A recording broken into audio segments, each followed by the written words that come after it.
kaisha wewe. Ndio mandogo nao wataka mimi hapa nadhani chani wewe. Kwa jua hili mbona nawai kabisa Chanika.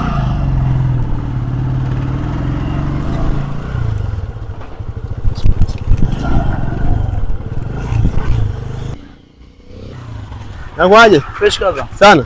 Wanirushe mbele hapo mwana. Hapo mbele. Hapo kabla hujafika Kimanga pale na buku mbele. Shit.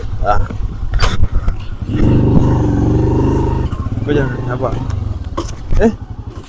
Mbona pikipiki sioni? Au utakuwa umepishana naye njia nini yule jamaa? Sikiliza, hem turudi.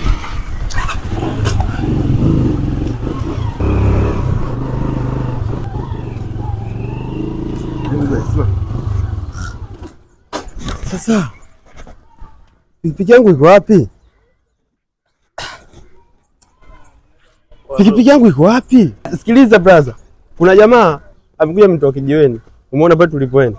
Kanichukua kijiweni, kaniambiaje? Twende hivi, nimenunua pikipiki mpya, nenda nikamsaidie kuchukua kule. Tulikubaliana shilingi 10,000. Baada ya kukubaliana shilingi 10,000, jamaa kanipa shilingi 20,000 hii hapa.